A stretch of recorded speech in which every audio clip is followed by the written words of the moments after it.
তাহলে আপনি কোথা থেকে এসেছেন, এবার আমরা ফর্মুলা নেই। এটাকে সাবজেক্টটা কি আছে বলেন তো? তুমি। কি আছে বলেন তো? তুমি। আর ডাব্লিউ ওয়ার্ডটা কি আছে বলেন তো? কোথায়। আচ্ছা, প্রথমে নিব আমরা ডাব্লিউ ওয়ার্ড। কোথায় ইংরেজি বলেন তো? হোয়ার। আবার কি হবে? হোয়ার। এই ব্যাপারে সাবজেক্টটা কি আছে? তুমি। তুমি ইংরেজি কি বলেন তো? ইউ। তাহলে হোয়ার ইউ। তাহলে এ জায়গায় যদি ইউ থাকে, অবশ্যই এইটার মধ্যে আমার এই বোঝানোর জন্য কোন টেন্সে আছে, কোন সেন্সে আছে, তাহলে অবশ্যই আমি দ্বার বসাতে হবে। আমি বলেছি ইউ থাকলে কি হয় বলেন তো? আর।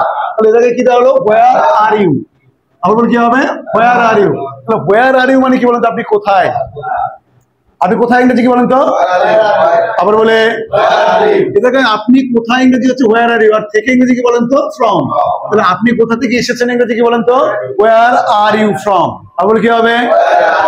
আবার বলে হোয়ার আর ইউ ফ্রম। আরেক ভাবে করা যায়, আপনি কোথা থেকে এসেছেন, কোথায় ইংরেজি কি বলেন তো? হোয়ার। এবার কি আছে বলেন তো? ডু। এটাকে কি আছে? আগের থেকে কি হবে? ইউ। আর আশা ইংরেজি কি বলেন তো? কাম। তাহলে where do you come from. আবার কি হবে? আবার বলে হয় হবে হোয়ার আর ইউ ফ্রম, নয় হবে where do you come from. কিন্তু আমাদের মধ্যে একটা টেন্ডেন্সি আছে, আমরা বলি হোয়ার আর ইউ কাম ফ্রম। কে বলি তো?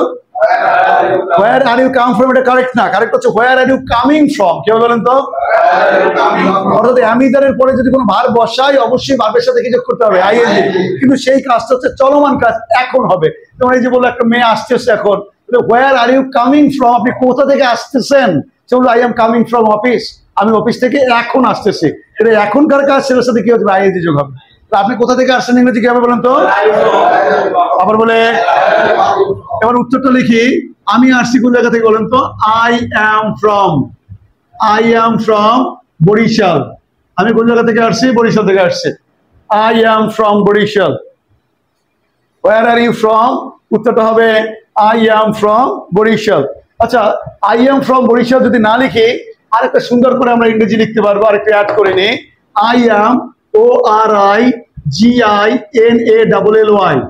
I am originally from Barishal. I am originally from Barishal. আমি বরিশাল থেকে আসছি, ইংরেজি কি বলেন তো?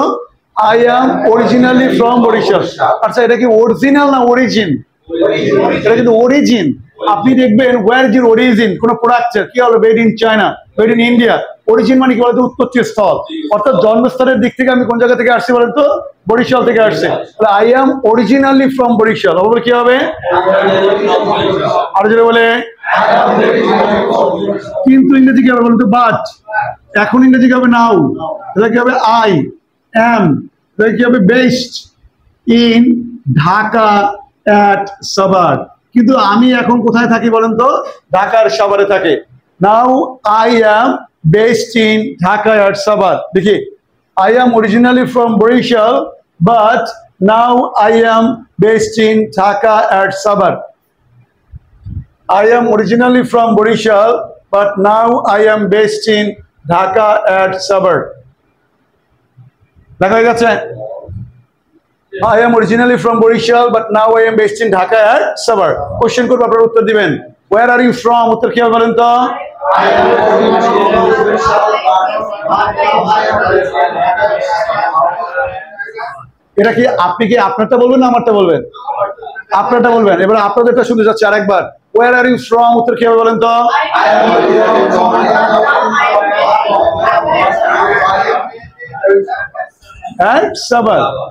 সাভার। এবার আরেকটু স্পেসিফিক ভাবে বলতে চাই, আসলে সাভার তো একটা বড় জায়গা। এই সাভারের আমি কোন জায়গায় থাকি, তাই না? আমি এবার যদি বলি, ওই যে ও বললো ওটারে বলি CRP is to be more exact. আমি এক্স্যাক্টলি কোন জায়গায় থাকি বলেন তো? সিআরপি তে। Bank town is to be more exact, তাই না? তারপরে যদি বলি আমরা radio colony is to be more exact, পুরোটা লিখবো। পুরোটা লিখে ফেলেন। Radio colony is to be more exact, CRP is to be more exact. I am originally from Borishal, but now I am based in Dhaka at Sabar. CRP is to be more exact. Sabar Upazila is to be more exact. Ganda is to be more exact. হয়েছে লেখা?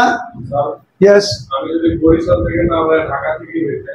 তুমি লিখবা I am originally from Dhaka, বাদ দেওয়ার দরকার নাই। Now I am based in Sabar at Cantonment. বুঝতে পেরেছো?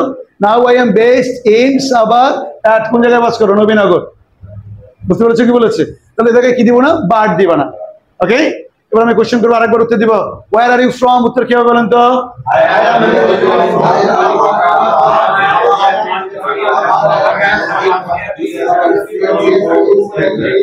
More exact,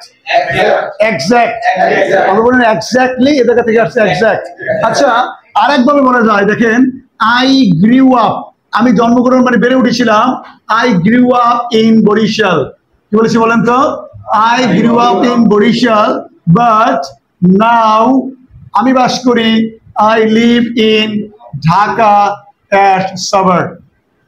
I grew up in Borishal, but now I live in Dhaka at Savar. এভাবে বলা যায়, I grew up, but now I live in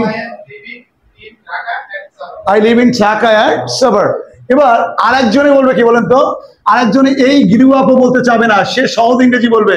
সে বলবে I come from Borishal, কি বলবে বলেন তো? আবার বলে but now I live in Dhaka at Savar. কয়েক ভাবে বলা যায়, মেনি ম্যান মেনি মাইন্ডস, এক একজন এক এক ভাবে বলবে, কিন্তু আমরা স্মার্ট ইংরেজি শেখার চেষ্টা করব। আমরা উপরেরটাই বলবো, এটা ইটস পারফেক্ট। ওকে, আবার বলবো, লাস্ট চেক, দ্রুত বলবো। ওয়্যার আর ইউ ফ্রম, উত্তর কি হবে বলেন তো?